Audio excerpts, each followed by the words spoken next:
Now in this lesson I wanted to talk a little bit about creating background effects or background elements for your designs, and there are a number of different ways of creating interesting backgrounds, and I just want to share with you a few of my favorites that I use all the time.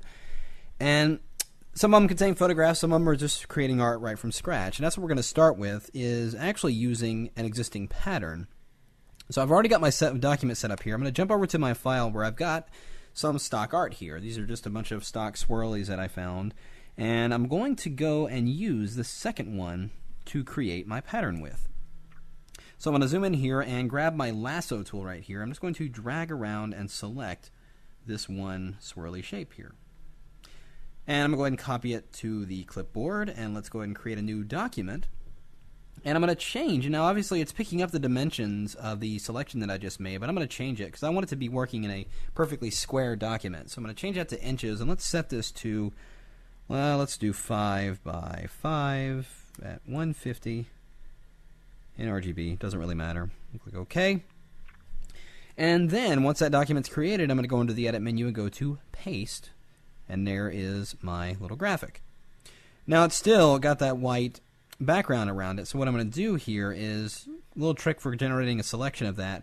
I'm going to merge it down to the background layer and press Command or Control I to invert the values. So now that the object is white, go right in here to the channels and just Command or Control click right on that RGB channel, and it loads all the light areas as a selection. And in this case, all the light areas are the entire shape, because it's just a black and white image. So with the selection active, create a new blank layer, and I'm going to fill it with white. I'm going to Command Delete, I'll be Control Backspace to fill in my background swatch, which is white.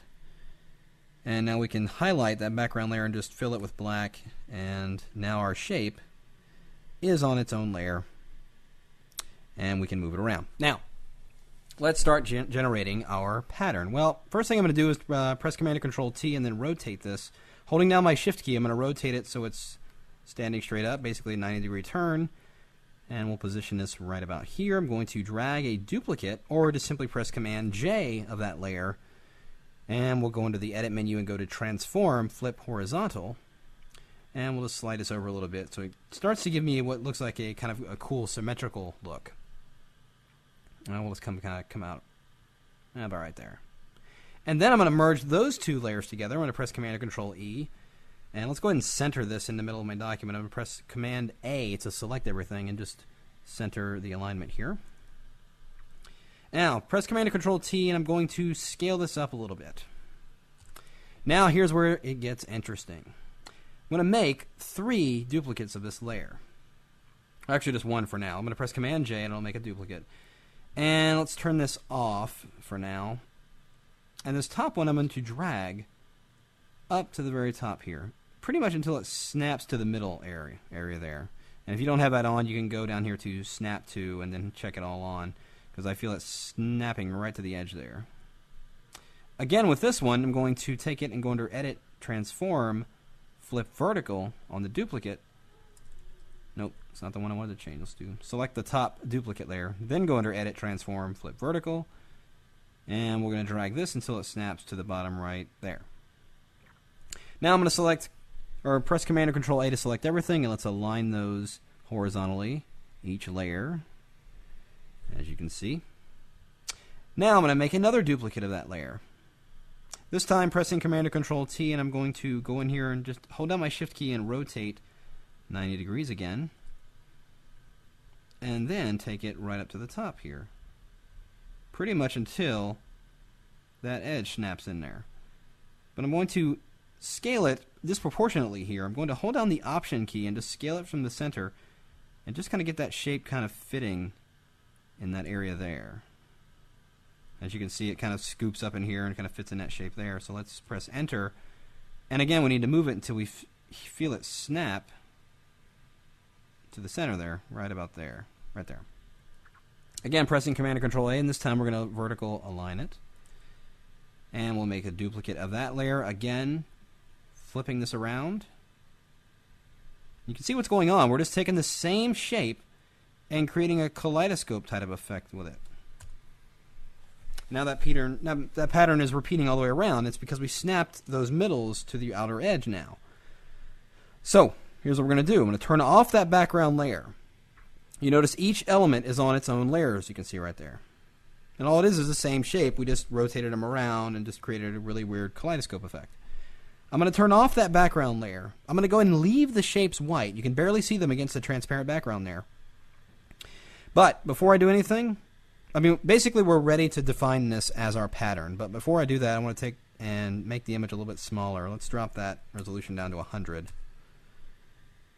And now, with all those elements visible against a transparent background, let's go into the Edit menu, Define Pattern, and now it is defined. Let's go ahead and create a new document. Let's make it pretty high res. Let's make it 12 by 7 at 300. So I got a good size file there. Let's go ahead and put a background color on here. Let's do a blue. No, let's do a red. So select that red swatch. I'm going to press Option Delete since it's my foreground color. Now I'm going to create a new layer. Now I could go and just press Shift Delete and fill, and use on the Use menu here, use Pattern, and then go ahead and load it in there. But I like to apply it as a layer style because it gives me the control over the scaling of it. So do this. Press Shift Delete to bring up the fill dialog. Use 50% gray, and we'll go ahead and do that. In the Layer Styles menu, go into Pattern Overlay. And inside this pattern menu should be the the pattern you just defined. It should be the very last thing, which will select that one, and there it is. How cool is that? But the beauty of it, we can scale it and move it and do all kinds of cool stuff with it. Now, you're probably thinking, what about that gray background? No problem. Go into the blending options, drop the fill opacity down to 0, and your original pattern will show through, or your original color will show. And let's perhaps change the blend mode of this to overlay. And it gives me a really interesting background effect. All done right there in Photoshop. Just manipulating some basic shapes and then turning it into a textured background. Again, applying it as a layer style is going to make it much more user-friendly in the fact that you can scale it and you don't have to keep refilling a new layer and doing all that other stuff. So let's talk about a couple of more quick background techniques. Here I have an image of a watch. Now this is an oldie, and this has been done over and over. A lot of people have done this technique, but it never seems to get old because it always ends up looking cool. And in my opinion, where it looks the best are watch ads. This is why I've got a watch here. Let's go ahead and create a duplicate of that. And you'll be surprised how cool this is and how quick it takes you. So let's go ahead and turn off that original duplicate and work on this one. I'm going to zoom out this document. I'm going to press Command or Control T to bring up the free transform in this shape. I'm just going to, or let's go rotate it a little bit here. And I'm going to scale it like crazy. It's not a background, so yes, it is resampling, but it's just going to be a background effect, so it's really no problem about the resolution. So we got a good size there. Let's go into the filter and apply a little bit of an unsharp mask in there just to bring back a fair amount of that detail there. And I'm going to go ahead and remove the color information just as we did earlier. I'm going to press Shift Command U to desaturate the image, and then just simply change the blend mode of the layer. Let's do overlay. Or you can soften it up and do soft light. And reposition it. You can let's go ahead and apply a layer mask on that and maybe have it fading in. So with the foreground to transparent layer mask, let's just kind of fade in the top here.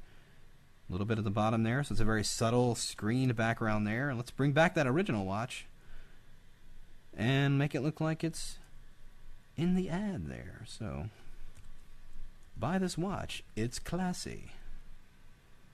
Just like that. We can add maybe a little bit of a variation of the background here. If I create a new blank layer above that, and let's go in here and sample that background color.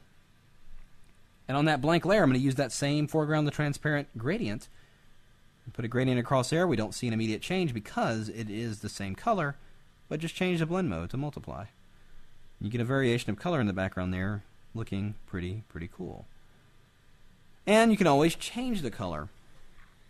So if I wanted to, let's say I wanted to make it green background, or no, let's make it a blue. Once I fill that in, because that watch is on its own layer, it's going to have the screening effect and everything looking good with it. So let's just lock that transparency on that multiply layer and fill it in. Gives me the dark background.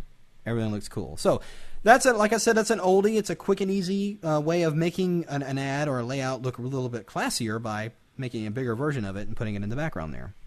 Now, one last thing about backgrounds I want to talk about.